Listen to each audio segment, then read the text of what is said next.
Hello, and welcome to Andrew Broussard Watercolors. Today, we're going to do a two-color experiment. Now, I want to emphasize that it's two-color because the colors that we're going to use are a combination of colors. And I'll talk about that in a moment. So, in front of me, we have a quarter sheet of Stonehenge Aqua. It is 100% cotton, 140-pound cold press. I'm putting a nice layer of water over it before we start painting.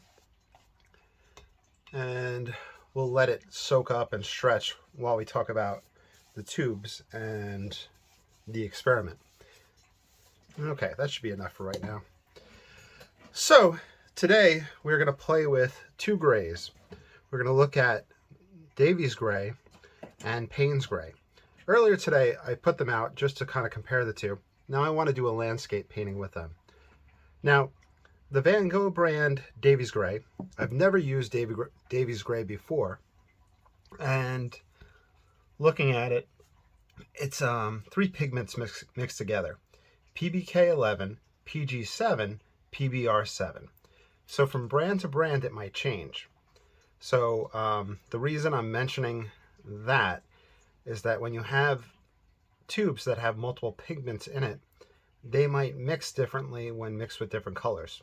For example, it has the PG7, which is probably some sort of green, and that might interact with a red in a different way than maybe some other brand that makes a Davys Gray.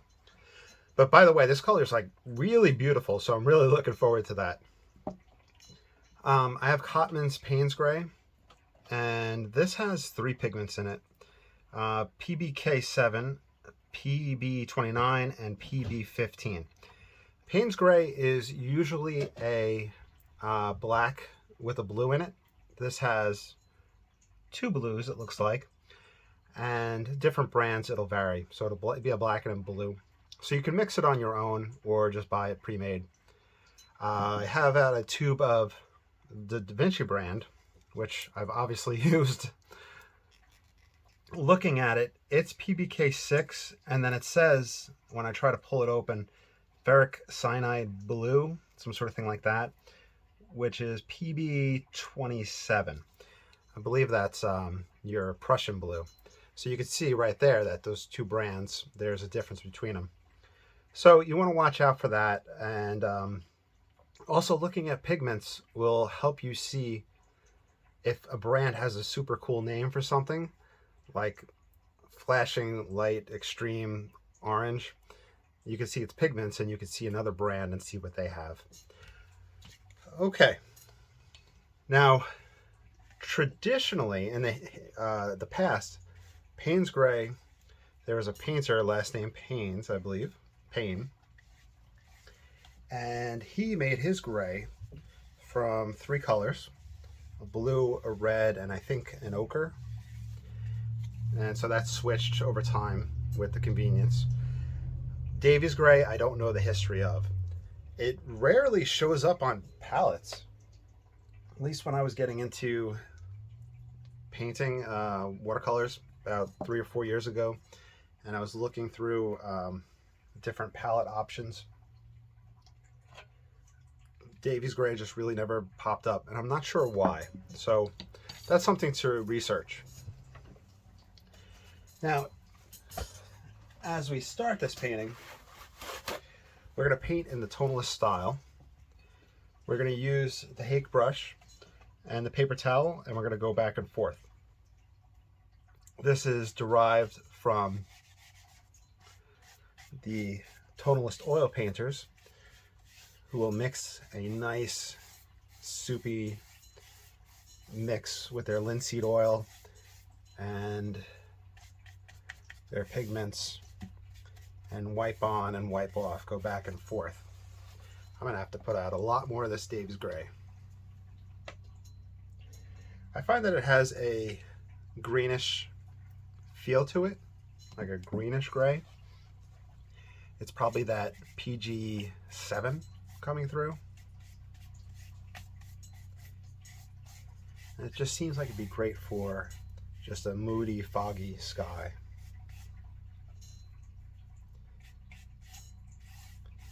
though it's not very dense.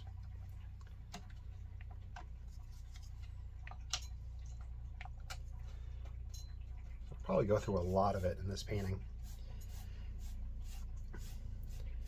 And just to mention it again, this is the Van Gogh brand. I don't think I saw one with Cotman. I'm not sure if Cotman makes one. All right, let's see. Oh, I also want to do a shout out. With this channel, I have the Patreon links down below, and I want to thank the Patreon supporters because I use that support to get the art supplies and then to branch out and try different pigments and different combinations and different mediums. So thank you all so much. And if you enjoy this channel, supporting on Patreon, I'd really greatly appreciate it. But I also want to do a shout out for those of you that like and comment. You guys have some great ideas, and I really just enjoy. It really makes my day seeing that. If it wasn't for you all, I probably wouldn't bother spending all this time filming these things and uploading them. So thank you all. Okay, so that's the Davys Gray. Here's some of the Paynes Gray. And we'll compare the two.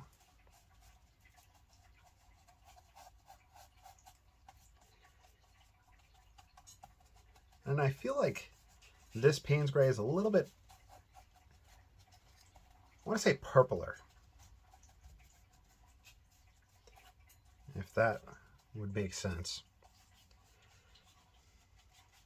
I'm not sure if I've ever used the Cotman Paynes Gray before.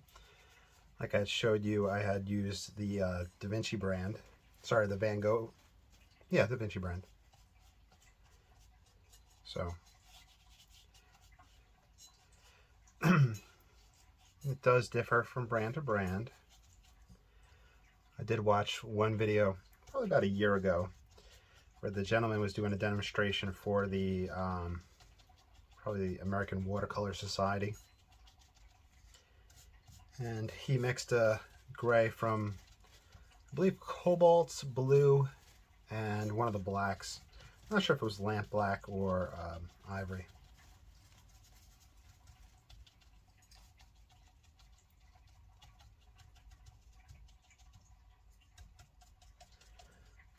So if you don't have Paynes Gray and you have black, play around with seeing what happens when you mix those two. The blue with your black.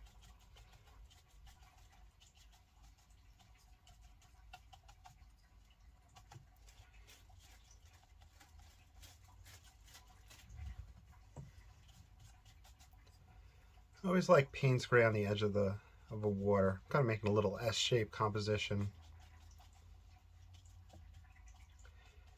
I will have to put out more of the Davys Gray. This order I placed through Jerry's Artorama, an American source for paints. Blick is a good place to order as well. Oh, I grabbed the wrong tube. I think the big one in Europe is Jackson's Art Supply. And if you're looking for, from what people have told me, from comparable pigments, paints, the White Knights out of Russia is apparently fantastic and has a lot of options. So this is the Davys Gray. I'm building up this far distance.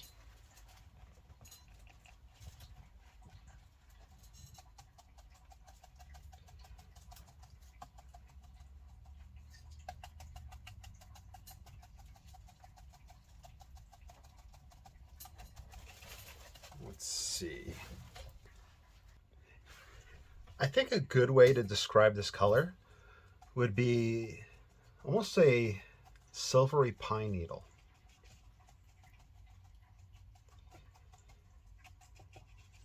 It's going on quite thick now.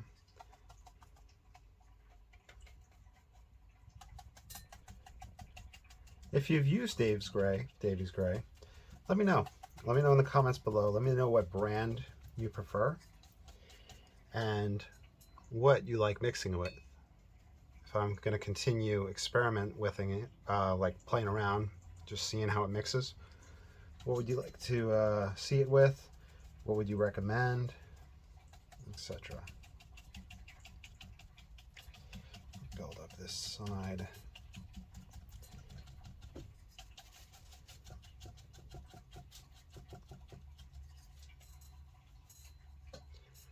Everything feels very light.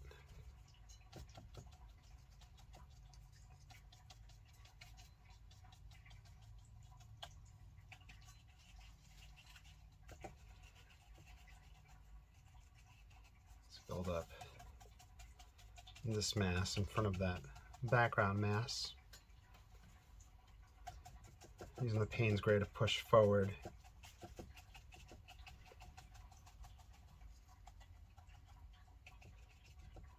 I'll chop off this end right here. A pretty basic composition. Come back here. That, I think, was a boat horn. We have the Vermilion River about 4 blocks away, and there's 2 drawbridges in town. Let's see. See how it scrapes?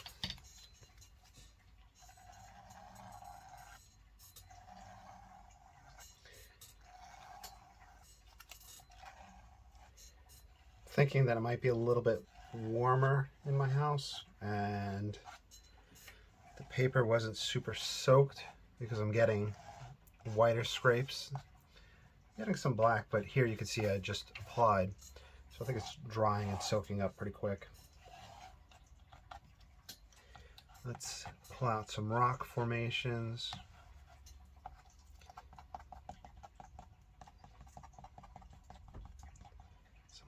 Here. Oh, and of course you're welcome to paint along, and you don't even have to use the colors that I use. Someone else had followed along and they had changed the palette up and it just came out great. So feel free to follow along. Write your own name on it. You have my express permission to sell anything you do when you follow along with any one of these videos. You painted it. I want to see you all be successful. And you don't have to find acceptance in other people and confirmation in other people, but you may want to do that. You may want to sell paintings. You may want to give the painting away. You may need to, get some cash money for art supplies. So go on right ahead. I wonder if Bob Ross ever said cash money. Have they added cash money to the dictionary yet?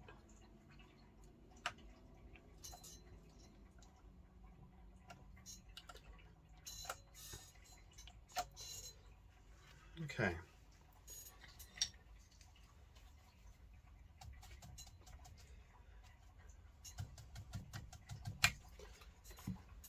We're going to build up our darks, and then we're going to do a dry off. We'll see how everything kind of softens up. Though I can see that the Davys Gray just doesn't get that dark. So using the Davys Gray as a cool receding color and the Paynes Gray as a pushing to the foreground color, that seems to be the way you would use this combination. This is a mixture of both. You can see that my paper's pretty dry at this point. Here it's a little bit wetter, so we'll get a little bit softer.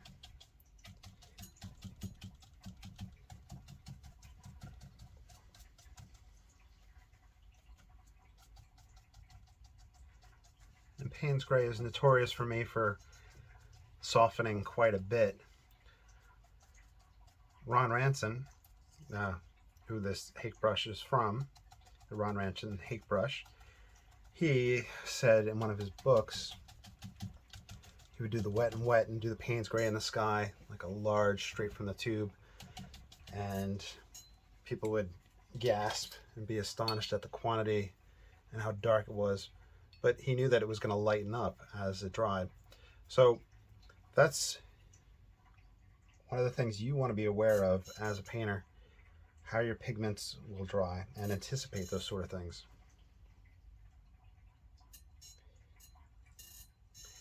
It's kind of like cooking a what we call a roux down in Louisiana. Roux is oil and flour. You put it in the pan, you heat it up, and you got to constantly keep stirring it while I guess you're essentially browning the flour. But it hits a point where you really have to be there and stirring it and aware of it, or it'll start burning. So the whole point of this is that knowing that that stage is going to happen, you have to be cautious and ready for that. And that's what I mean. Learn your pigments and what they do. All right, I think we put enough down for us to do a dry off and see how it changes. So let me pause it and we'll use the blow dryer. Okay, so after that dry off, and I'm going to jump right into painting while I talk, I have a few things that I thought about. And this is Paynes Gray that I'm going to put in. I'm going to start building up my dry brush layer. The Davys Gray, that's pretty much kind of the main focus of this one. Not too much a review of the Cotman brand Paynes Gray, but the Davys Gray, it definitely has the greenish look to it. And I think that this two color combination, it has potential to play around with it, but for a foggy green fog, it would work good. For a light pollution type concept, I think it would look good. If you needed colors like army jacket khaki, I think it would just work well as a green substitute. And what I mean by this is this concept. In the Zorn palette, there's 4 colors. A red and an ochre, and a black and a white. The black in the Zorn palette takes the place of the blue and mixing it with the white. So I think here, this gray, I don't know how it mixes with other colors, but this might be a nice just green foliage addition.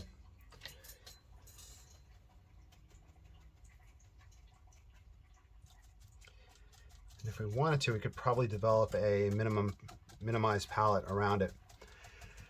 I do feel that the initial washes should have been a lot more, had a lot more pigment in them. And that's on me. That's me not knowing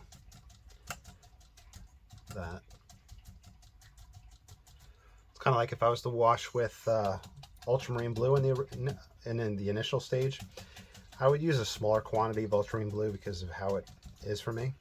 So, like I said, you start figuring out the different quantities of what you need to use.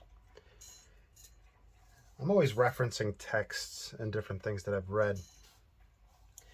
I did read one painter who had said he didn't want to give ratios and percents of his mixtures, not to like hide them or anything like that, but it's like if I was to say 40% of this gray mixed with light red oxide,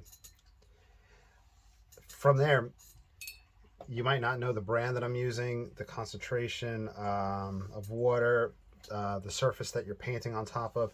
There just becomes so many variables that take place. So don't get bogged down in those type of questions and those type of ideas. Unless you are painting something exactly, or a realist painter, And at that point, if you're a realist painter, you're not learning anything from me because you are way beyond me. The realist painters I greatly admire. I also admire them for their patience. Just like the people who do the pen art that will do a million little dots with a micron pen. That patience is amazing. Or the people who do beautiful drawings with cross-hatching.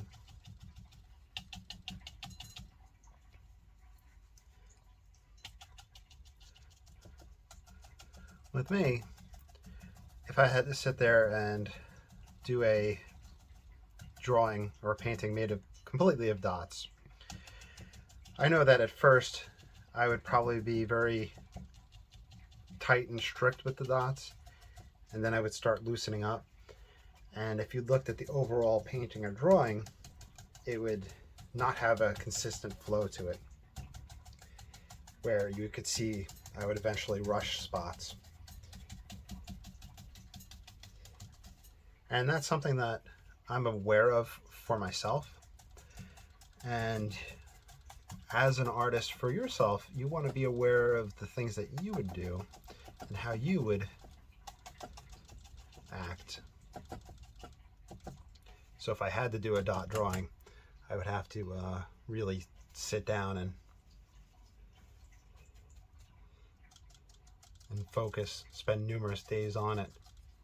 I always have a hard time spending numerous sessions on a painting. I do that with oils though, but the glazing is just so much fun. Dry brush. So it has become predominantly Paynes Gray in this painting. But a very good, simple two-color palette. Or Paynes Gray by itself. I don't know if Paynes Gray by itself really holds its own.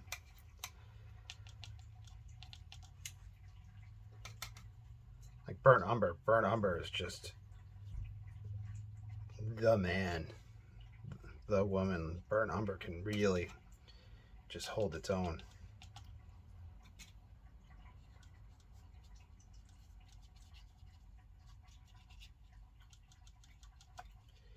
Using the #1 rigger. Let's put out one last bit of the Davys Gray. We'll put in some tree trunks with that.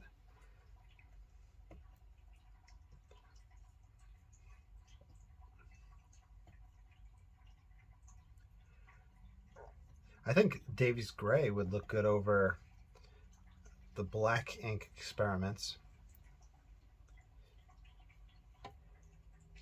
I almost get of all things, a raw sienna vibe. I think Davys Gray and raw sienna would work well.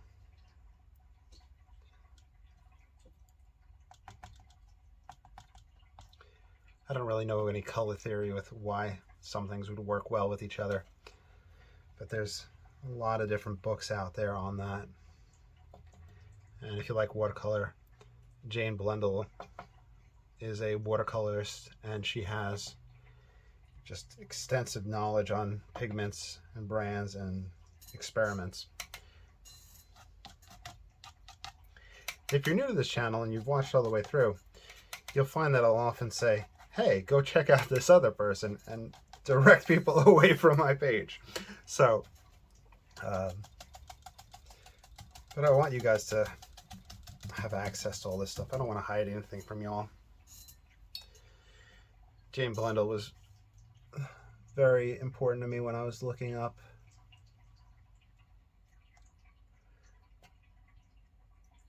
different palettes and color experiments.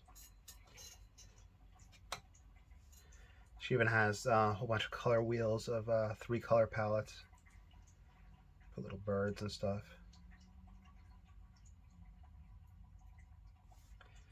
These little marks.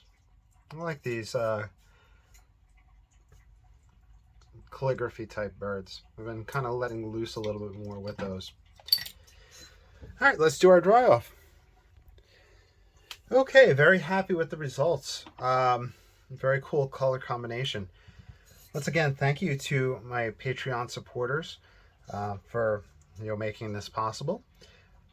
And thank you all for watching and liking and subscribing. And if there's anything you'd like to see, let me know down below. Also, tonight's painting was, well, tonight I had drank, what was it?